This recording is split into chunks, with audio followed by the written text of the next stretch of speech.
Fala pessoal, tudo bem com vocês? Meu nome é Murilo Perim, mas podem me chamar de Mupa. Eu recentemente fiz uma aquisição ali de quadrinhos usados lá na banca da Praça Pedro de Toledo, lá com o Luiz, onde eu comprei literalmente uma quantidade bem grande aqui de quadrinhos da fase do Dan Slott no Homem-Aranha. Quando essa fase surgiu, gente, eu evitei ela, sinceramente, porque antes da gente falar do Dan Slott, a gente precisa falar um pouquinho do que estava acontecendo antes. Tem uma fase bem famosa do Straczynski, que também ficou por vários anos no Aranha, assim como o Slott. Não chegou a ser mais que o Slott ficou acho que quase uma década inteira escrevendo Homem-Aranha, ele até quebrou alguns recordes aí em relação a isso.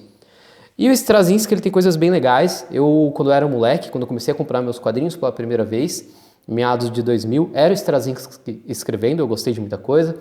Só que tem um momento que tem aquela saga ali, a famigerada saga, onde o Homem-Aranha fez um pacto com o Mephisto, um demônio, ele apaga o casamento dele, e várias coisas que todo mundo gostava no personagem deixam de existir. Então o Dan Slott ele chega aí com essa responsabilidade de reescrever isso, de trazer os fãs de volta.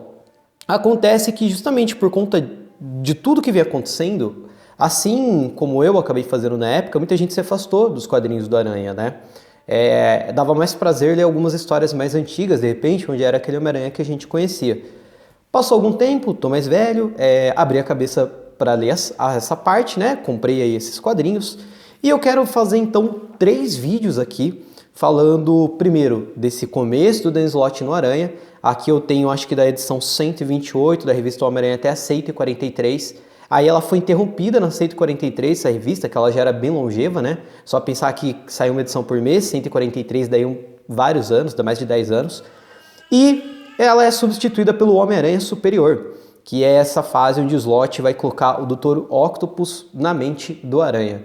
Depois, então, no segundo vídeo eu vou falar sobre o Homem-Aranha Superior e no terceiro vídeo eu vou falar sobre as consequências de tudo, toda essa década, de tudo que o Slott fez no Aranha e como isso repercute até hoje. O filme da Sony, o Homem-Aranha no Aranha-Verso, o Homem-Aranha 3 agora, a fase atual nos quadrinhos, tudo isso tem ligação com o Aranha-Verso, essa saga que é do Dan Slott, então eu vou focar nela.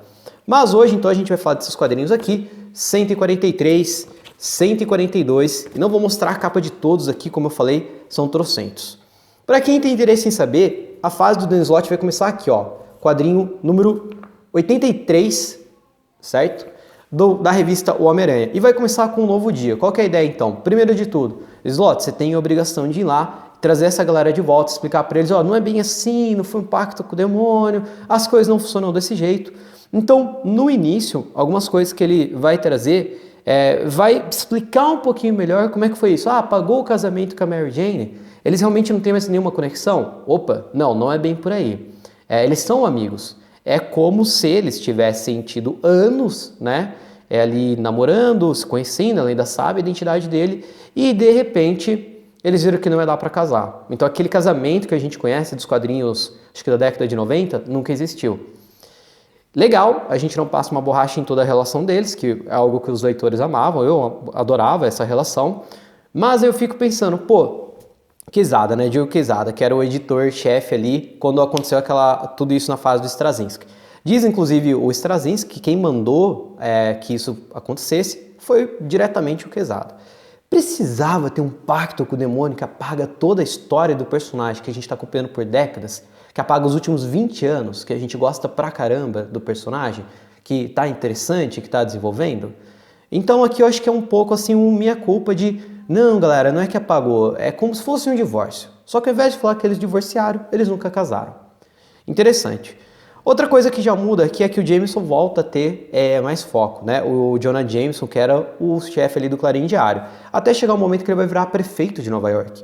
E isso é legal porque você tem um prefeito que persegue o Aranha há muito tempo, ele vira prefeito, esse cara. Então essa figura volta a ter importância e algumas coisas voltam a ser mais como o Homem-Aranha que a gente conhecia, que nem todo mundo gosta, que tem problemas menores para resolver. Os personagens antigos são reintroduzidos, assim como o Slott vai trazer novos personagens que deram certo, que ficaram famosos, como o Homem Negativo, o Senhor Negativo, não lembro agora, ele até é o principal vilão daquele jogo do Homem-Aranha, acho que de 2018, que fez um baita sucesso. Então esse começo do Slott ele vai dar uma arrumada nas ideias. Mas eu vou concentrar nessas edições que eu tenho aqui. Vai começar acho que na 128. Essa aqui, ó. 129, na verdade. E daqui até 143, a gente vai ter uma série de coisas interessantes sendo desenvolvidas, tá?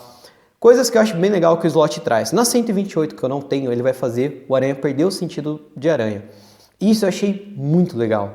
Porque, apesar dele ser super forte, né, resiliente, escalar paredes e tudo isso, acho que realmente o poder mais apelão, né, do aranha é o sentido de aranha. Conseguir fugir das coisas, conseguir saber onde está perigo, identificar a direção que ele tem que ir, né? Cada roteirista trabalha isso de uma maneira. E o legal é que a partir do momento que você tira isso dele, ele tem que reaprender algumas coisas, você deixa o personagem numa situação de fragilidade, ele chega a tomar um tiro. Então esse eu já acho um acerto super legal do slot, vai repercutir durante várias edições essa questão.